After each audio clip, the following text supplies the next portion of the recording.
Non. Oui, chers collègues, ça fait des années qu'on discute de cette pénurie de médicaments. Ça fait des années qu'un certain nombre d'entre nous plaidons pour la constitution de ce pôle public. Et j'entends toujours les mêmes arguments et je vois la situation se dégrader. En réalité, il y a quasiment un blocage idéologique. Alors bien sûr, je le comprends d'un certain nombre de nos collègues républicains ou des plus libéraux de cette Assemblée qui nous expliquent que l'intervention publique n'est jamais positive et perturbe un marché qu'on pourrait globalement mieux réguler. Mais je dois vous dire que les Français n'arrivent plus à comprendre ces discours permanents sur l'État stratège et l'impuissance collective que l'on consacre. Moi, sous le précédent gouvernement, sous le président de la République, j'ai passé mon temps à expliquer qu'on laissait partir en délocalisation un nombre significatif d'entreprises du médicament. Quand je demandais soit une prise de participation au capital public, soit une intervention, soit qu'on conditionne les aides, notamment celles du CICR, au maintien des sites, notamment de recherche en France, c'était quasiment si je n'étais pas bolchevique. Et je constate que le bilan est globalement négatif, très négatif. Puis après, on a eu Mme Buzyn, qui nous a expliqué, au bout de 2 ans qu'on posait des questions écrites et orales à longueur de journée, nous a expliqué en 2019 qu'elle allait mettre en place des dispositifs mieux coordonnés. Eh bien, mieux coordonnés, c'est là encore la pagaille générale, parce qu'il n'y a pas une armature publique de base et non pas le monopole public d'intervention qui soit de nature à coordonner, à réguler, à rendre transparents les prix pour permettre de regarder dans quel secteur on peut augmenter les prix, mais dans d'autres où c'est totalement illégitime, et de construire des outils permettant la réalisation sur le territoire national d'un certain nombre de médicaments indispensables. Et ma collègue écologiste a eu raison de rappeler que ce n'est vraiment pas quelque chose de non réparti dans le monde. J'avais déjà eu l'occasion de donner l'exemple des États-Unis.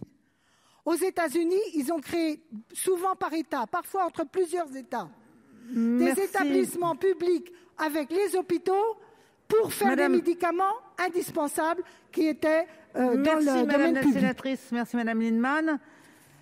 Nous avons une demande de parole de Madame Lienemann.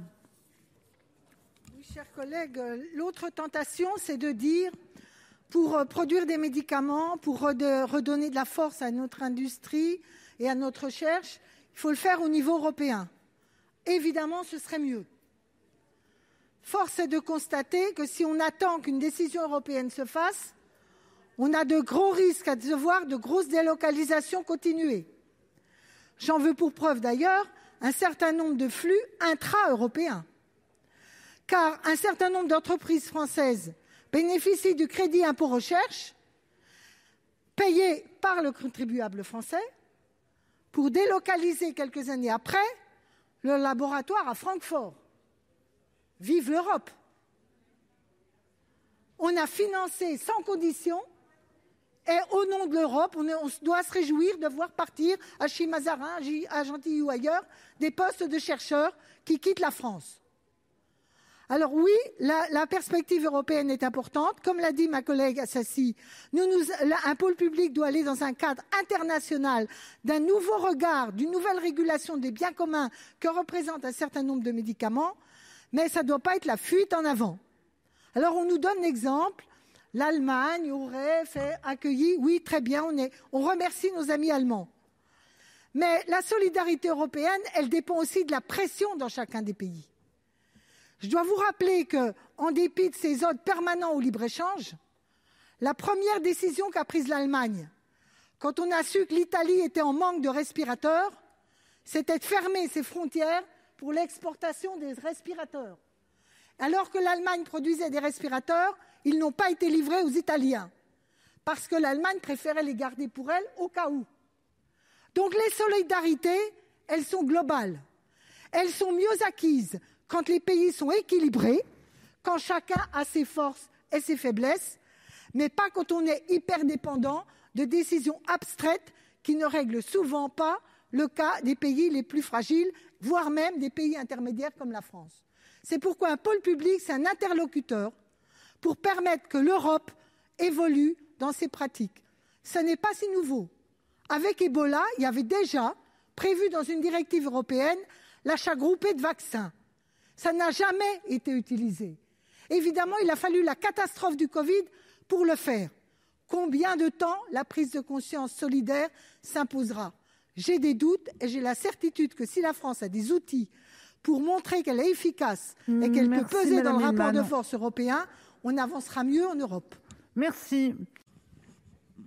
Si nous souhaitons avoir une gestion publique, pour une part, d'avoir un pôle public, ce n'est pas pour confier le pouvoir à la technocratie, la haute administration, dont on a pu voir que pour une large part, si elle n'était pas contrôlée et réorganisée, on ne pouvait pas dire qu'elle avait une grande efficacité, une grande sensibilisation aux attentes de nos concitoyens.